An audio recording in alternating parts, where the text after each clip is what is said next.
સેલવાસના ડોકમરડી ખાડીપાડા વિસ્તારમાં રહેતા એક પરિવારમાં થયેલ આંતરિક ઝઘડામાં માતા પુત્રીની નિર્મમ હત્યા કરી હોવાની ઘટના પ્રકાશમાં આવી છે। જેમાં સેલવાસના ડોકમરડી ખાડીપાડા વિસ્તારમાં રહેતા એક પરિવારમાં આંતરિક ઝઘડામાં પતિએ તેની પત્ની અને પુત્રીની હત્યા કરી પુત્રીની લાશના ટુકડા કરીને નહેરમાં ફેંકી દીધી હતી અને પત્નીનું મોત નિપજાવી લાશને કોથળામાં ભરી ઘરમાં રાખી હોવાની સનસનાટી ભરી ઘટના બની છે। प्राप्त विगत अनुसार सुरेश मेहता रहवासी डोकमरडी खाड़ीपाड़ा सेलवास मूळ रहे गुजरातना महुआ गाम जेओ एमनी पत्नी अने बे पुत्रीओ साथे रहता हता। सुरेश मेहता एमनी मोटी पुत्री अने पत्नी साथे घरना भाड़ा अंगे वारंवार झगड़ाओ करता हता। एमनी पत्नी घर मालिक सुरेशभाईने भाड़ाना पैसा आपता न हता। सोमवारना रोज सुरेशभाईना घरमांथी दुर्गंध आवता आजुबाजुना लोकोए पोलीसने फरियाद करी हती, जेथी पोलीसनी टीम घटना स्थळे आवी तपास करता सुरेशभाईए एमनी पत्नीए आत्महत्या करी लीधी छे एवुं जणाव्युं हतुं। परंतु पोलीसने शंका जता कड़क पूछपरछ करता एमणे कबूल्युं हतुं के मारी मोटी पुत्रीनी अने पत्नीनी शनिवारना रोज हत्या करी छे अने पुत्रीनी लाशना टुकड़ा करी वाघछीपाथी चीभड़कच्छ तरफ जती नहेरमां फेंकी दीधी छे। पोलीसनी टीमे स्थळ तपास करता पुत्रीना शरीरना पगनो भाग मळ्यो हतो, ज्यारे बीजा अंगो नहेरमां वही गया हता।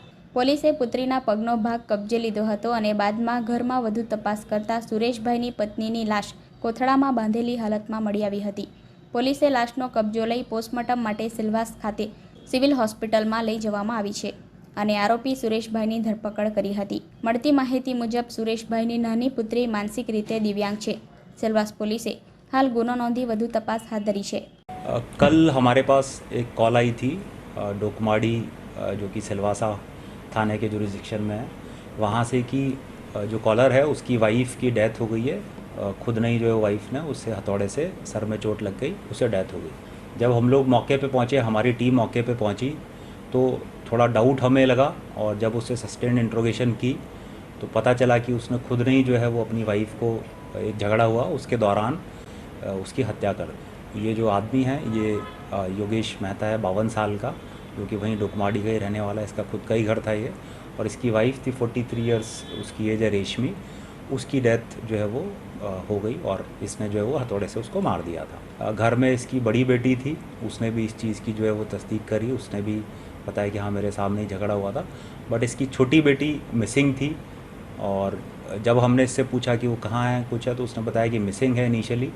और हमें क्योंकि एक दिन पहले ही जो है वो डेमनी कैनाल में हम लोगों को दादरा के इलाके में कुछ बॉडी पार्ट्स मिले थे, तो हमें जब डाउट हुआ इससे जब ठीक से और इंट्रोगेशन करी तो इसने कन्फेस कर लिया कि इसने 10 तारीख को इसकी वाइफ को और इसकी बेटी दोनों को मार दिया और उसके बाद में बेटी की जो बॉडी है वो कैनाल में डिस्पोज कर दी।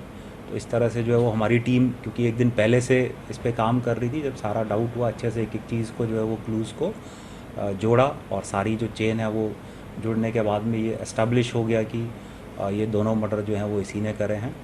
और इसने जो है वो अपने साले को भी फ़ोन करके बताया था, उसको भी कहानी इस तरह की बताने की कोशिश करी और साला जो है वो भी आया, उसने भी हमें सारी बातें बताई। तो अभी इन्वेस्टिगेशन चल रही है, सारे फैक्ट्स कनेक्ट कर लिए गए हैं और इसने जो है वो अपना ये दोनों का मर्डर किया है, ये भी कन्फेस कर। जो रूटीन के झगड़े होते हैं वो काफ़ी ज़्यादा बढ़ गए थे और घर में डेली बेसिस पे इश्यूज़ होने लगे थे। उस दिन भी जो घर पे खाना बनाने को लेके झगड़ा हुआ, इसकी वाइफ ने खाना बनाने के लिए जब मना किया तो इनका आपस में झगड़ा हुआ और उसी के दौरान जो है वो ये हाथापाई हुई और जो हैमर वगैरह यूज़ हुआ। तो गुस्से में आके फिर इसने अपनी वाइफ को इसने मार दिया। जो अपनी बॉडी की बेटी को अलग अलग पार्ट्स में जो है वो डिस्पोज कर दिया था और वो कैनाल में, बाकी इसकी जो वाइफ है उसकी बॉडी